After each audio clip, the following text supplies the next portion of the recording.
안녕하세요. 결혼한 지 10년 만에 시댁 깽판 쳐놓고 나온 40대 여자입니다. 진짜 어머님 머리털 안 잡아 뜯어놓은 게 용하다 싶을 정도로 그땐 저도 제정신이 아니었네요. 남편하고는 같은 직장을 다니면서 알게 된 사이입니다. 남편이 나이가 저보다 4살 많지만 입사 시기가 같아서 입사 동기로서 서로 의지를 많이 했어요. 하지만 당시 사내 분위기가 사내 연애에 대해서 곱지만은 않았던 터라 서로 호감은 가지고 있었어도 어떤 특별한 관계로 발전하지는 못했다가 이후로 제가 동종업계 타회사로 이직을 하면서 비로소 연인 사이가 되었습니다. 그리고 이후로 3년을 연애하고 부부의 연을 맺었고요. 결혼 당시 시댁에서 집을 해주겠다 했는데 알고 보니 시부모님이 10년 넘게 남에게 세를 주시던 오래된 빌라였습니다. 지어진 시기부터 계산하면 저희가 결혼하던 당시 이미 20년도 넘은 집이었는데 그걸 남편 명의로 돌려주신다는 거였죠. 그런데 저를 정말 황당하게 했던 건 남편이 집을 해오는 거니 저더러 집 리모델링비와 혼수를 해오라고 하시대요. 그리고 제가 허심탄회하게 털어놓건데 그 집이 부동산으로서의 가치가 있었다면 저도 기꺼이 그 정도의 부담은 하려 들었을 겁니다. 하지만 솔직히 표현하건대 거저줘도 안 살고 싶을 만큼 낡을 대로 낡은 집이었거든요. 그래서 그렇게는 못하겠고 그 집을 받는 것도 싫다고 했네요. 그리고 지금 생각해보면 차라리 결혼을 엎어버리는 것도 방법이라면 방법이었을 텐데 그때 당시에는 남편이나 저나 서로 좋아 죽고 못 사는 사이였던지라 그런 생각은 못했어요. 그나마 다행히 그런 저희를 안쓰럽게 여기신 친정아버지가 2억 보태주시고 이후로 제 명의로 7천만 원 대출받아서 브랜드는 아니어도 서울에 있는 24평짜리 아파트를 하나 샀네요. 그리고 남편이 가지고 있던 4천만 원으로 혼수를 장만했고 제가 모아뒀던 3천만 원은 친정 부모님께 드렸습니다. 숫자로만 따지자면 이 돈이 있으니 대출을 덜 받는 것도 방법이었지만 당시에는 이자가 그렇게 비싸지 않았고 2억이라는 큰 돈을 지원해 주신 친정 부모님에게 나름대로 감사 표현을 하고 싶었기 때문에 대출은 대출이고 드리는 돈은 드리는 돈이라고 계산을 했던 거죠. 아무튼 그렇게 나름의 우여곡절을 견뎌내고 신혼생활을 시작했습니다. 하지만 신혼의 단꿈은 오래가지 못했어요. 결혼한 지 1년 만에 아주버님네 식구들이 해외로 이민을 갔거든요. 그리고 아주버님네 이민이 제 인생에 그렇게 많은 영향을 끼칠 거라곤 그땐 미처 상상도 하지 못했네요. 시작은 아주버님네가 이민을 떠난 직후 시부모님이 저희 동네로 이사를 오시면서 시작되었어요. 이사를 오신 이유는 그래도 자식 하나는 옆에 둬야 필요할 때 써먹을 거 아니냐는 거였죠. 사실 저희 시부모님은 어머님이고 아버님이고 할 것 없이 하고 싶은 말은 생각 없이 바로 내뱉으시는 분들입니다. 니네 엄마 니네 아빠와 같은 엉망이 노칭은 기본이고요. 며느리인 저를 부르실 때도 야, 너 이것도 기본이에요. 남편한테도 걸핏하면 이 자식 저 자식 하다못해 동네 식당을 가서도 사장님이라던가 좀 좋게 부를 수도 있잖아요. 근데 아줌마, 거기 할머니. 오죽하면 제가 어머님 아버님은 어떻게 하면 상대의 기분을 망칠까 매일 그 고민을 하시는 분들 같다고 남편한테 말했을 정도였네요. 하지만 시부모님의 문제는 이게 다가 아니었어요. 저와 남편을 힘들게 한 결정적인 이유는 따로 있었죠. 그건 바로 저희를 무슨 당신들 몸종 부리듯 하셨다는 거예요. 아주버님네가 이민을 떠났더네 저는 눈에 넣어도 아프지 않을 지금의 딸아이를 가졌습니다. 그리고 솔직히 시부모님이 걸어서 10분 거리에 살고 계셨으니 저는 어머님에게 약간의 도움을 받고 싶었어요. 지금이야 출산휴가니 육아휴직이니 워낙에 잘 되어 있지만 제가 딸아이를 가졌을 때만 하더라도 그게 적어도 회사 내에서는 어지간히 눈치를 봐야 하는 일 중 하나였으니까요. 그런데 어머님은 조금도 저희를 도와주실 생각이 없으셨어요. 오히려 제가 입덧으로 고생을 하는 와중에도 어머님이 저희 집에서 당신 생일 파티를 준비하라며 고추 잡채다 뭐다 온갖 음식을 만들라 시키시질 않나. 아버님은 날 더우니 저더러 콩국수를 만들어라. 세탁소는 비싸니 직접 당신 바짓단을 고쳐라. 정말 너무 힘들게 하시대요.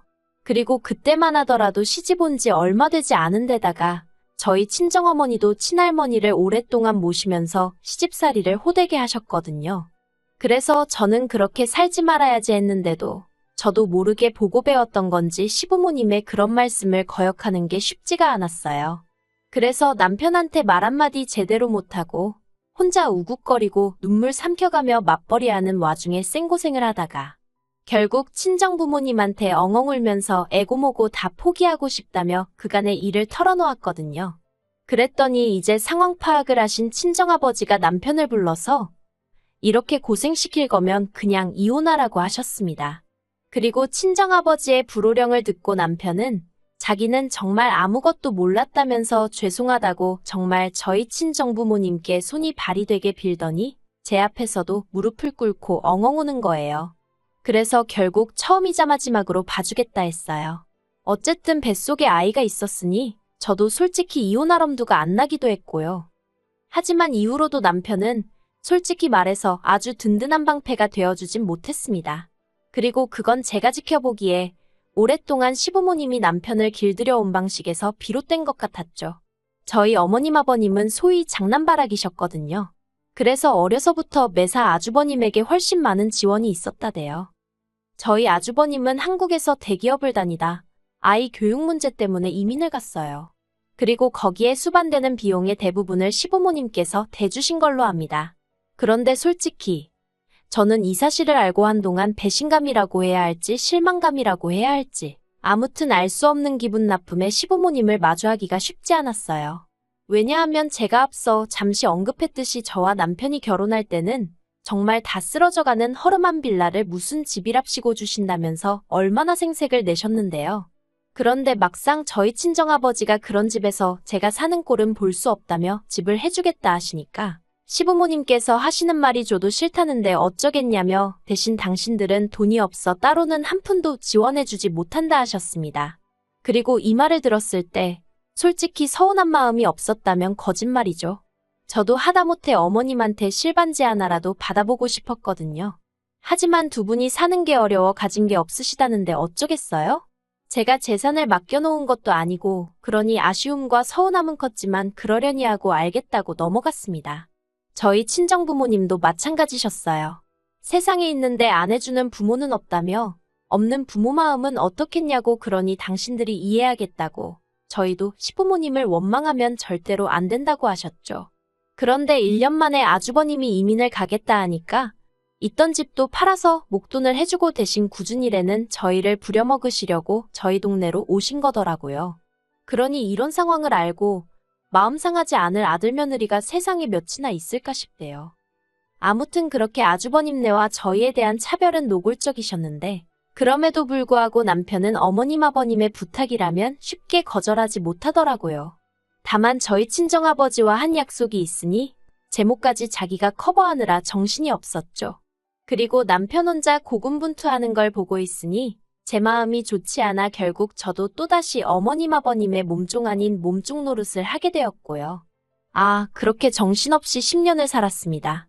그리고 그나마 다행히 세월의 힘이라고 해야 할지 저도 최근에 들어서는 어머님 아버님께 때로는 그게 아니다, 싫다, 못한다 정도는 말할 수 있게 되었었네요. 그래서 저는 나름대로 제가 시부모님과 가까워졌다고 생각했어요. 어려운 고부관계가 아닌 요새 말로 티키타카라고 하나요? 주거니 받거니 어느 정도는 편하게 대화를 나눌 수 있게 되었다고 여겼죠. 하지만 그건 전부 저만의 착각이었던 모양입니다. 제가 나름대로 그 모진 풍파를 이겨내고 여기까지 온 시점에 결국 시댁과 손절을 마음먹게 된 건 최근에 있었던 일 때문이에요. 지난달 이민을 갔던 아주버님이 한국에 들어온다는 소식이 들려왔어요. 그런데 형님과 시조카는 안 오고 아주버님만 혼자 들어온다는 겁니다. 그리고 그 이유가 정말 충격적이대요. 세상 조신하고 자식 교육에만 관심이 있어 보이던 형님이 시조카 과외선생하고 바람이 났다나요? 하지만 뭐 부부지간의 일을 누가 정확히 어떻게 알겠어요?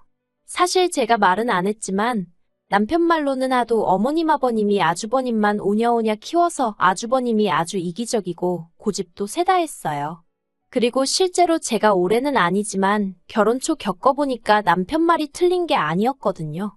그러니 모르긴 몰라도 형님도 어지간히 시달리지 않았을까 싶기도 하고. 아무튼 그래서 둘이 이혼을 하는데 아주버님만 혼자 한국에 들어오기로 했답니다. 그리고 저희 부부는 아주버님하고 좋은 감정이 있는 것은 아니었지만 그렇다고 무슨 원수지간도 아니었으니 안쓰럽기도 하고 그래도 오랜만에 보게 생겼다며 약간은 반가운 마음도 있었네요. 그런데 어머님이 아주버님의 입구까지 일주일을 남겨두었던 때였습니다. 저희를 불러 말도 안 되는 말씀을 하시더라고요. 아주버님이 한국에 오면 저희 집에서 같이 살라고요. 저는 처음에 제가 뭘 잘못 들은 줄 알았어요. 그래서 남편을 쳐다봤는데 남편은 눈 딱 내리깔고 아무 말도 안 하고 있는 거예요. 안 되겠다 싶어서 어머님께 제가 제대로 들은 게 맞냐고 물었습니다. 아주버님하고 저희 가족하고 같이 살라니 그게 무슨 말씀이시냐고요. 그랬더니 이번엔 아버님이 너는 젊은 애가 말귀도 못 알아듣냐면서 그러면 네 아주버님이 니네랑 살지 어디 가서 사냐 하시는데 너무 뻔뻔하게 나오시니까 오히려 제 말문이 막히더라니까요. 하지만 제가 어머님 아버님한테 시쳇말로 원데이 투데이 시달려 본 것도 아니고 아닌 건 아니라고 빨리 말해야 한다 싶었죠. 그래서 말도 안 되는 말씀을 하신다고 어떻게 같이 사냐고 그랬어요. 그랬더니 어머님이 그러면 네 아주버님은 누가 챙기냐는데 저도 모르게 그만 어머님 아들이니 어머님이 챙기세요 그랬습니다. 그리고 막말로 아주버님 나이가 40도 넘었는데 누가 또 안 챙기면 어때요? 자기가 자기를 챙기는 거지. 그런데 어머님이 그런 저에게 너 참 못됐다며 어떻게 말을 그렇게 하냐입니다. 이때까지 외국에 있다가 몇 년 만에 한국에 오는 건데 말을 그따위로밖에 못하냐고요. 하지만 저도 이번엔 순순히 물러날 수가 없어서 몇 년 만이건 어쩌건 안 된다고 아주 손사래를 쳤습니다. 더군다나 저희 집엔 딸도 있는데 어떻게 아주버님하고 같이 사느냐 했죠. 그리고 이때 제 말 뜻은 크지 않은 집에서 이미 세 식구가 살고 있는데 어떻게 아주버님까지 같이 사냐는 거였어요. 그런데 어머님은 제 말 뜻을 어떻게 해석한 건지 저더러 당신 아들을 뭘로 보고 그따위 소리를 하느냐며 아주 고함을 치시더라고요. 그러더니 꼴도 보기 싫다면서 저와 남편더러 당장 나가랍니다. 그리고는 끝끝내 아주버님이 도착하는 대로 저희 집으로 가라고 할 테니 군소리 하지 말고 방이나 하나 만들어 놓으라나요? 집으로 걸어오는 내내 안절부절하며 제 눈치를 보는 남편을 눈치챘지만 그래도 저는 아무 말도 하지 않았습니다.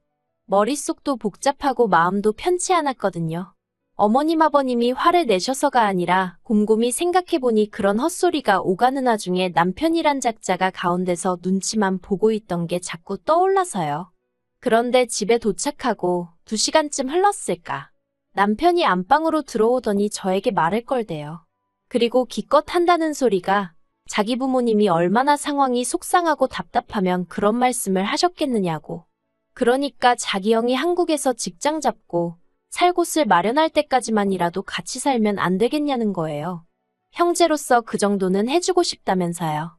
그러면서 정말 미안하다고 하는데 진짜 가슴이 답답하면서 이를 어쩌나 싶대요. 그리고는 남편이 한다는 말이 만약에 처남한테 이런 일이 생겼으면 자기는 무조건 데리고 있자고 했을 거랍니다. 저희 부모님이 뭘 하시건 간에 자기가 자처해서 같이 지내겠다고 했을 거라고요. 그러면서 정말 못난 남자인 자기를 만나서 제가 고생이라며 미안하다고 닭똥 같은 눈물을 뚝뚝 흘리는데 정말 제 마음이 너무 안 좋았고 한편으론 그래 나만 참으면 이런 어리석은 생각이 또 들대요. 그래서 알겠다 했습니다. 하지만 무턱대고 직장 구하고 집 구하고 그런 걸 다 기다려줄 순 없고 딱 1년이라고요. 그랬더니 남편이 그것만으로도 충분하다며 너무 고맙다더니 제 마음이 바뀔까봐 걱정이라도 된 건지 바로 다시 시댁에 가자대요. 그래서 다시 시댁으로 향했습니다. 그리고는 남편하고 상의 끝에 딱 1년만 같이 지내보기로 했다고 말씀을 드렸죠.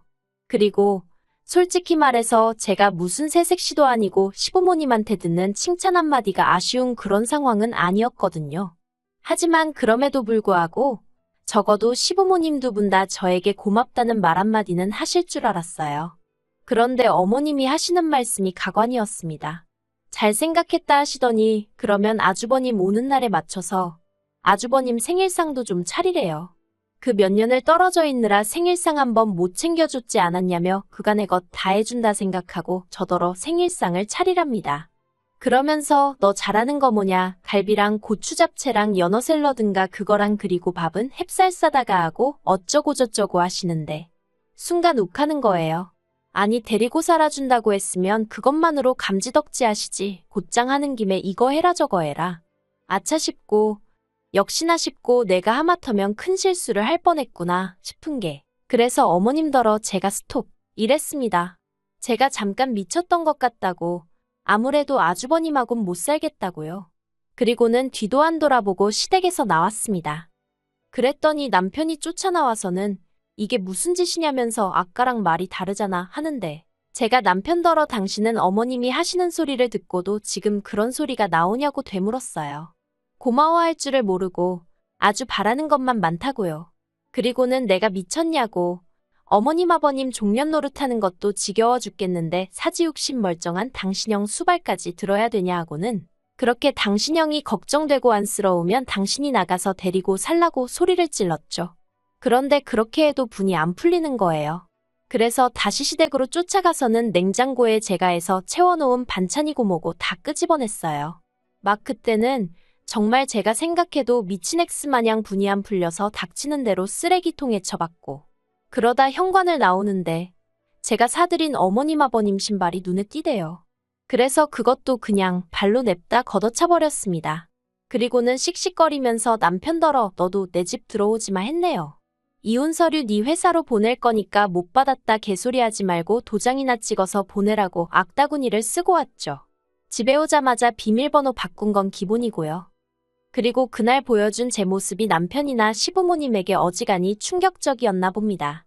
시부모님은 전화는커녕 문자 한 통 없으시고요. 남편만 저더러 이제 좀 풀렸냐 괜찮냐. 우리 밖에서 얘기 좀 하자 이러고 연락이 오는데 안 볼 거예요.